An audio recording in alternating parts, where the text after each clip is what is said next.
দুর্নীতির জন্য পুরস্কার থাকলে পেত পশ্চিমবঙ্গ। শিক্ষা, স্বাস্থ্য, সংস্কৃতি সব নষ্ট হয়ে যাচ্ছে। পশ্চিমবাংলা এখন কিসে পুরস্কার পায়? খেলাধুলা, পড়াশোনা কিছুতেই কি পাই আমরা?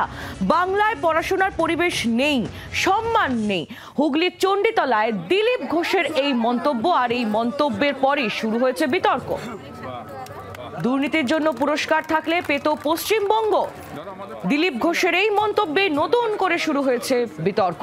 কথা বলবো বিধান সরকার, আমাদের প্রতিনিধি রয়েছেন সরাসরি আমাদের সঙ্গে। বিধানের কাছ থেকে আরো বিস্তারিত জানাবো। বিধান, দিলীপ ঘোষের এই যে মন্তব্য, তাতে দোলের দিনেও নতুন করে রাজনীতিতে একটা বিতর্ক শুরু হলো।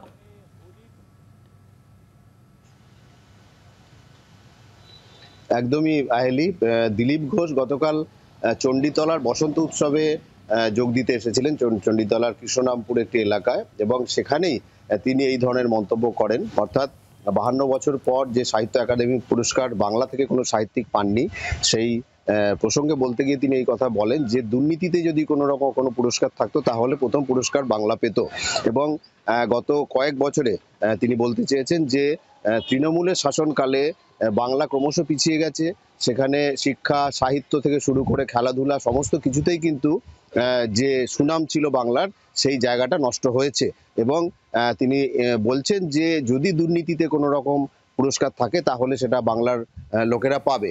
কারণ যেভাবে বিগত দিনে দেখা গেছে যে যেভাবে এই সরকারের মন্ত্রী থেকে শুরু করে নেতারা তারা বিভিন্ন দুর্নীতির দায়ে অভিযুক্ত হয়েছেন, জেলে গেছেন, এই বিষয়ে তিনি বলেছেন। পাশাপাশি তিনি বলেছেন যে যে ধরনের দুর্নীতির অভিযোগ, অর্থাৎ চাকরি থেকে শুরু করে কয়লা, বালি, একেবারেই বিধান, তুমি আমাদের সঙ্গে থাকো। দিলীপ ঘোষ ঠিক কি মন্তব্য করেছেন হুগলির চণ্ডীতলায়, শোনাবো আপনাদের।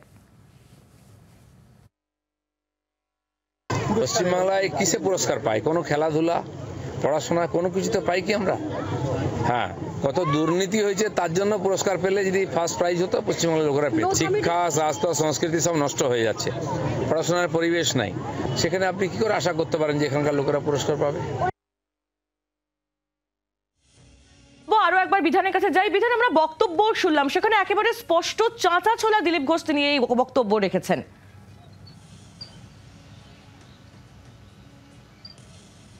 একদমই আহেলি, দেখো দিলীপ ঘোষ বিতর্কিত কথা বলার জন্য তিনি কিন্তু বেশ পরিচিত। তিনি গত কয়েকদিন ধরেই বেশ কয়েকটি মন্তব্য করেছেন, এবং হুগলিতে এসে তিনি গতকালও উত্তরপাড়ার একটি অনুষ্ঠানে সেখানে এই বসন্ত উৎসব যে শান্তিনিকেতনে, সেটা নিয়েও কিন্তু বিতর্কিত মন্তব্য করেছেন। পাশাপাশি চণ্ডীতলায় তিনি যে মন্তব্য করেছেন, অর্থাৎ যে সাহিত্য একাডেমি পুরস্কার বাংলা থেকে কোনো সাহিত্যিক পেলেন না, সেই কারণে সেই নিয়েই তোপ দেখেছেন দিলীপ ঘোষ। ধন্যবাদ বিধান তোমায়। বিধান সরকার আমাদের প্রতিনিধি ছিলেন আমাদের সঙ্গে। আর দিলীপ ঘোষের এই মন্তব্যের পরিপ্রেক্ষিতে অসিত মজুমদার তিনি কি বলছেন শোনাবো আপনাদের। দিলীপ ঘোষ বাংলার একটা জোকার। গরুর দুধে যদি সোনা পাওয়া যায়, সে বলবে না কে বলবে যে জুতো বেটা করা যায়? পরিবেশকে বাঁচানোই তো আমাদের গভর্নমেন্টের কাজ। বলেছে এই এলাকাগুলোতে আবির বা অন্য কোনো বিষাক্ত রং সেগুলো খেলো না। এতে পাপ কোথায় হলো? কি বললো না বললো বাংলার মানুষ এগুলো কি আর করেন। 26-এ দেখবেন বিজেপিও শূন্য হয়ে যাবে ওদের এই কথাবার্তার জন্য। বাংলার আওয়াজ, বাঙালির আবেগ, জি 24 ঘন্টা।